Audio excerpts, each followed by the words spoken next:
Shikues të ABC News, ju përshëndes, unë jam Fabiola Hoxha, jemi së bashku në Austrinë Breaking News për të parë zhvillimet më kryesorit të ditës së sotme, pikërisht sot kujtohet 35 vjetori lëvizje studentore që i hapi rrugën e rrëzimit të sistemit komunist dhe Shqipërisë Europiane. Në një mesazh me rastin e kësaj dite, presidenti Bajram Begaj thotë se çdo hap që hedhim në këtë rrugtim nderon guximin rinor që rrëzoi perden e hekurt që ndante Shqipërinë nga Europa. Prej 1990-s, 8 dhjetori mbetet një ditë reflektimi për sakrificën, guximin dhe vendosmërinë e rinisë shqiptare, e cila ndryshoi përgjithmonë historinë e vendit.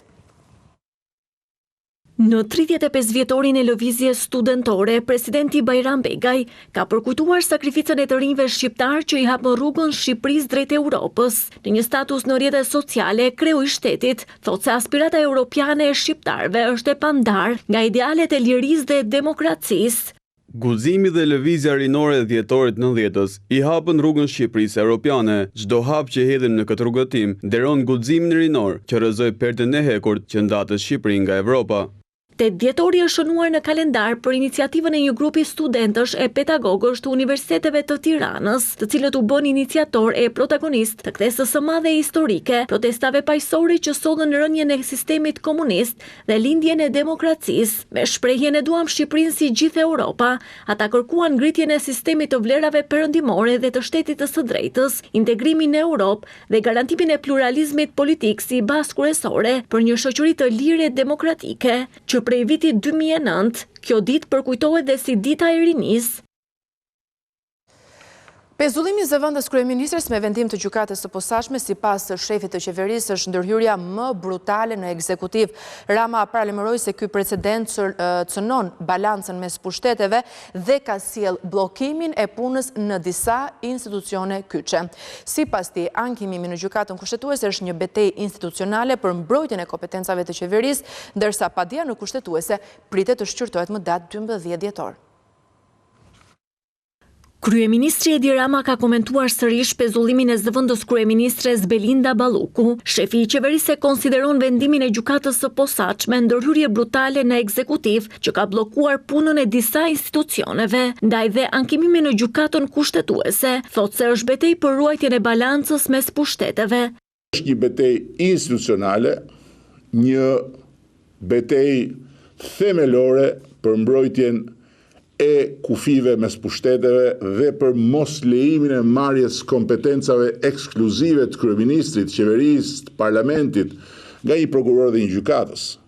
Një precedent kërcënues për demokracinë në kuptimin më të drejtë për drejtë fjalës dhe krejt i panjohur në Europë dhe në krejt botën demokratike. Si shembull të pasojave që sjell pezullimi i Ballukut, kryeministri nënvizoi bllokimin e punës së Autoritetit Rrugor Shqiptar dhe Korporatës Elektroenergjitike Shqiptare, pasi drejtorët e tyre janë në arrest shtëpie me kërkesë të SPAK. Zëvendësimi i tyre, thot Rama, mund të bëhet vetëm me firmën e ministres Balluku. Ata nuk hetohen në gjendje të lirë. Dhe kështu, cila është pasoja? Pasoja është se lihen pa kokë edhe dy institucione të tjera kyçe për vendin, të cilat mbulojnë infrastrukturën kombëtare të rrugëve dhe infrastrukturën kombëtare të energjisë. Pezullimi jo vetëm antidemokratik, po dhe alogjik i një antari të kabinetit e bën pamundur zëvendësimin e tyre. Pasi ligji nuk ja jep askujt tjetër përveç autoritetit ekskluziv të ministrit edhe drejtën e këtyre emërtesave. Ndërsa e cilëson këmban alarmi ndërhyrje në punën e qeverisë, Rama nënvizon se nuk do të heqë dorë nga përpjekjet për ruajtjen e balancës së pushteteve. Ka një devizë, ne e kemi ndjekur si postulat, mos ndërhyjnë punën e drejtësisë. Por nga tjetër, kjo ndërhyrje brutale në trupin e qeverisë është një këmban alarmi që duhet dëgjuar deri në fund për të mos u përsëritur më kurrë. Dhe kështu, duke ndihmuar njëri tjetrin dhe duke rivendosur në pozicionet kushtetuese njëri tjetrin, ndihmojmë Shqipërinë, ndihmojmë konsolidimin dhe modernizimin e shtetit shqiptar. Të premten e 12 dhjetorit, gjykata kushtetuese do të mblidhet për të shqyrtuar padinë e kryeministrit Rama, i cili kërkon shfuqizimin e pezullimit të vendosur nga gjykata e posaçme për zëvendës kryeministren Balluku, me argumentin se synon garancinë e imunitetit të antarit të Këshillit të Ministrave dhe parimin e ndarjes së pushteteve dhe kompetencat e organeve.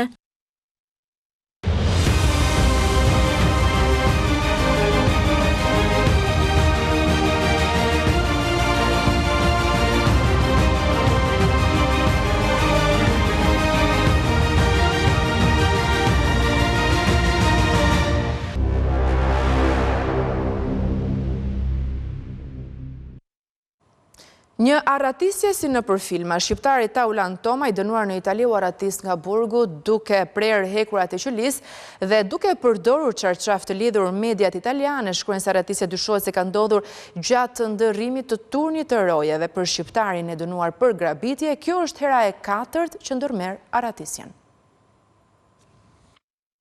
Taulan Toma, 41 vjeçari shqiptari i njohur si ekspert arratisjesh, ka vendosur ta përshpejtojë sërish lirimin e tij. Ai u arratis nga burgu i operas pa lënë gjurmë dhe u konstatua nga oficerët në burgun e sigurisë maksimale, kur nuk arritën ta gjenin atë në qelinë e tij.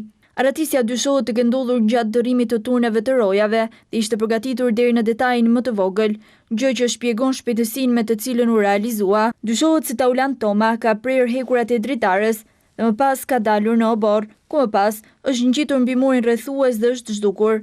Ende nuk dihet se si a doli ta kalonte murin e lartë rrethues të burgut dhe as nëse ka patur ndihmën e ndonjë bashkëpunëtori jashtë. Kjo nuk është arratisja e tij e parë. Taulanti, i dënuar për vjedhje dhe grabitje, më 9 nëntor të vitit 2009 u arratis nga burgu i Ternit duke përdorur një çarçaf. Më pas u arrestua më 24 dhjetor të po ati viti, së bashku me 4 shqiptar të tjerë të akuzuar për grabitjen e 7 vilave në veri të Italisë. Në shkurt të vitit 2013, ai arriti të ikte nga burgu i Parmës, një tjetër institucion i sigurisë së lartë.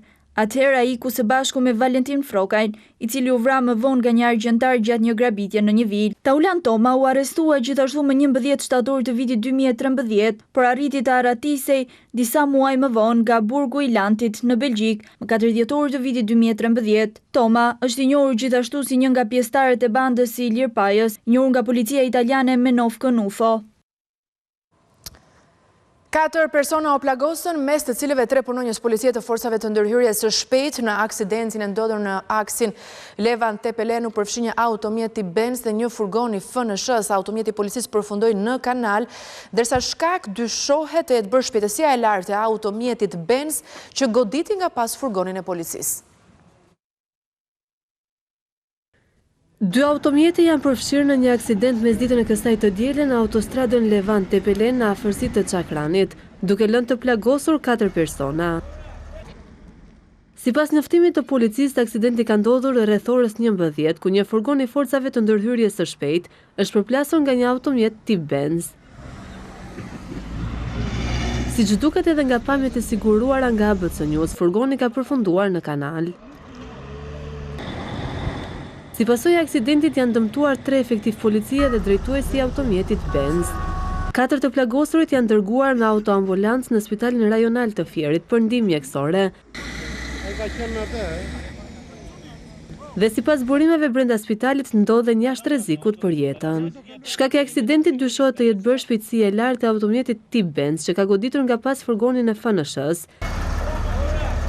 Policia dhe ekspertët shkuan në vendingjarje për të zbardhur dhe dokumentuar rrethanat e aksidentit. Ndalim tek një lajm i fundit, një ngjarje që ka ndodhur në qytetin e Vlorës ku një 26 vjeçar nga Tirana, konkretisht Klevis Alia, është plagosur me një mjet prerës thik, dyshon policia në qytetin Bregdetar. Ai është dërguar në spital i shoqëruar po ashtu edhe nga efektivet e policisë të cilët po hetojnë këtë ngjarje. Raportohet se 26 vjeçari është në spital në kirurgji, por është në gjendje stabël. Ju ftoj të ndiqni radion ABC News në valët 105 FM. Do të përdiqoheni me zhvillimet e fundit në 105 FM. Ura mbi lumin Mat pranë Milotit pritet të hapet për qarkullimin brenda këtij viti. Prej një muaji ajo po i nënshtrohet rikonstruksionit. Ura e ndërtuar në vitin 1982 dhe një nga më të gjatat në vend u mbyll gjatë verës për shkak të dëmtimeve të mëdha. Ura mbi lumin Mat pranë Milotit pritet të hapet për qarkullimin e automjeteve brenda vitit.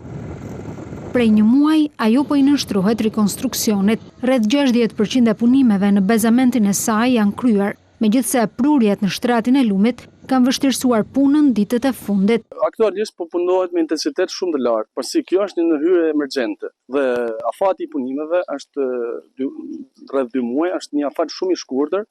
Dhe ndërhyrja është shumë e madhe pasi janë 32 mure që do të bëhen ndërhyrje me beton dhe me mure gabion. Dhe kemi disa grupe pune që po punojnë me fjalë edhe me proceset e mureve gabion, edhe me proceset e betonimit paralelisht që të mbarohet sa më shpejt kjo punë. Për shkak të dëmeve të mëdha, gjatë sezonit veror, specialistët vendosën bllokimin i qarkullimit në këtë urë që i shërben veriut të vendit. Ura mbi lumin Mat është ndërtuar në vitin 1982 dhe ka një gjatësi prej 844 metër, duke u konsideruar një prej urave më të gjata.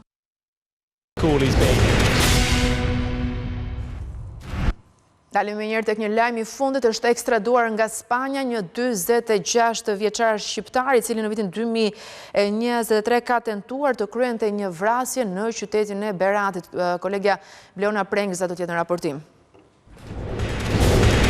Bleona, për kë bëhet fjalë, kush është 46 vjeçari dhe të ndalim pak tek ajo që ai ka tentuar të bëjë në 2023? Po, Fabiola, është ekstraduar nga Spanja 46 vjeçari Ermal Gora, i cili në bashkëpunim me 3 shtetas të tjerë në vitin 2023, përkatësisht në maj të këtij viti, tentuan të kryenin një vrasje në qytetin e Beratit. Ky i fundit ishte shpallur në kërkim ndërkombëtar, ndërsa është bërë i mundur që nëpërmjet bashkëpunimit mes policisë shqiptare dhe Interpolit, ky i fundit të ekstradohet drejt vendit tonë. Ndaj tij, gjykata e shkallës së parë të jurisdiksionit të përgjithshëm Berat ka caktuar masën e sigurisë arrest me burg për disa vepra penale, përkatësisht sigurimi kushteve dhe e mjeteve materiale për të kryer vrasje dhe mbajtja pa leje si dhe prodhimi i armëve shpërthyese dhe municionit. Është bërë i mundur ekstradimi i Ermal Gorës drejt vendit tonë, siç e shpjegova në maj të vitit 2023. Ky i fundit ka tentuar së bashku në bashkëpunim dhe me disa shtetas të tjerë të kryej një vrasje në qytetin e Beratit, e cila u parandalua si rezultat i ndërhyrjes së shpejtë nga ana e policisë. Kujtojmë që këto 3 shtetas ishin pjesë e një grupi të strukturuar kriminal, të cilët po përgatisnin një atentat në Berat. Plani i tyre dështoi pasi u pikas nga policia e Beratit, ndërsa automjeti me të cilën lëviznin së bashku me armët e krimit u diktuan dhe u sekuestruan. Brenda këtij mjeti në fakt nga ana e policisë në vitin 2023 u gjetën edhe armët me të cilën dyshohet se do kryenin krimin e planifikuar më parë. Ndërkohë në dosjen hetimore kujtojmë që ndaj kujt do krye krimi dhe për cilat arsye është bërë kjo publike nga ana e policisë? Në njoftimin e ditës së sotme në fakt nuk është bërë publike nga ana e policisë, por kujtojmë që ngjarja ndodhi më 31 maj të vitit 2023. Është një grup i mirë strukturuar, le të themi. Aso kohë në kërkim u shpallën Hamid Berisha, Ermal Gora dhe Arli Sheu. Ky i fundit u arrestua aso kohë, ndërsa bëhet me dije që mjeti për cilën këto persona do të përdornin për të kryer dhe krimin ishte marrë me qira. E kuptoj. Mirë, Bleona, të falenderoj.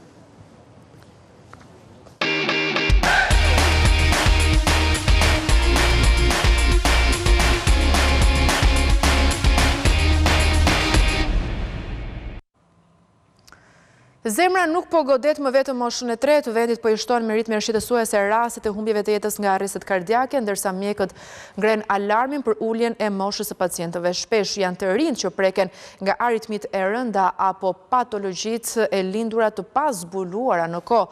Bluzat e bardha bëjnë thirrje për kontrolle të rregullta. Zemra nuk po lë vetëm moshën e 3.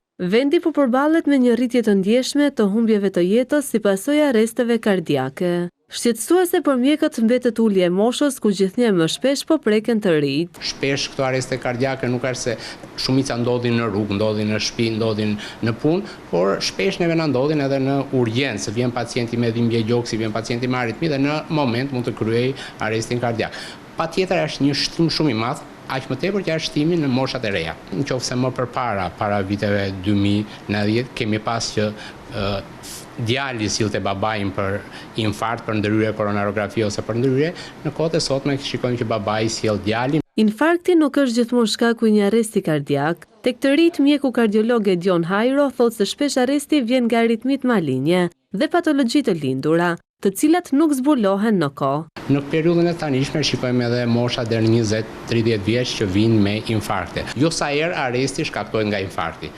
aritmit, grisja e aortës, diseksioni e aortës, janë njësër patologjish që janë të lindura, janë gjenetike që mund të shkaktojnë aritmi, edhe këto është shumë e rëndësishme, shumë e anashkalohet. Ndër faktorët që rrisin rrezikun, bluzat e bardha, krahas keq ushqyerjes, abuzimit me alkoolin dhe drogën, theksojnë stresin. Është hipertensioni, yndyrna, gjenetika, duanpirja, por normalisht për moshat e reja, përveç këtyre, kemi shumë është përdorimi i drograve, stresi, jeta sedentare, obeziteti që janë shtuar. Mjekët bëjnë thirrje për kontrolle të rregullta, sidomos për ata me trashëgimni dhe sëmundje kronike. Por e rëndësishme është që të bëhen kontrollet periodike, sidomos tek ata pacient, qoftë edhe mosha të reja që kanë histori familjare të sëmundjes së zemrës, prindrit të afërmit e parë me sëmundje koronare në moshë të re, pacientët janë me diabet, pacientët janë me obesitet, me kolesterol të lartë. Problemet kardiovaskulare dhe ato të zemrës vazhdojnë të renditen në krye të listës të sëmundshmërisë në vend, duke u klasifikuar si shkaktarët me numrin më të lartë të vdekjeve në popullat. Dashuria për biçikletën e ka shoqëruar Ertan Salliun që nga fëmijëria duke e kthyer më vonë në profesion. 52 vjeçari nga Elbasani ka mbi 3 dekada që merret me riparimin e biçikletave. Ai thotë se zanati i siguron jetesën, ndërsa synon që djali i tij ta trashëgojë këtë profesion. Dashuria e madhe që kishte për biçikletën e shtyu Ertan Salliun që riparimin e tyre ta bënte edhe profesionalisht. 52 vjeçari nga Elbasani tregon se zanatin e nisi shëfëmi, në kohën kur nga Tirana në Durrës shkonin për plazh me biçikletë dhe çdo defekt e riparonin vetë me mjete rrethanore. Neve kemi qenë në shumë fëmijë, 10-15 vjeç që kemi pas biçikletat, edhe i rrulloshim vetë. Zakonisht kohën e verit, unë kam qenë i vogël, shkoshim nga Tirana në Durrës që bëshim plazh me biçikleta shkoshim. Edhe gjithmonë merrshim mbrapa dhe që më të rritur, edhe kështu që ngelshim, i rregulloshim rrugëve, i bëshim çdo gjë që kemi për vetë. Thjesht ajo don pasioni, don çdo gjë, pastaj më lindi edhe vetë ideja që pse mos merrem edhe me biçikletat. Ertani ka më shumë se 3 dekada që jetën ja ka kushtuar këtij zanati në kryeqytet. Edhe pse shprehet i kënaqur me fitimet e muajit që nxjerr, ai thotë se hyrja e biçikletave elektrike dhe skutrave ka ndikuar në rënjen e xhiros. Megjithatë, gjatë verës fluksi mbetet më i lartë, kjo për shkak të përdorimit më të madh.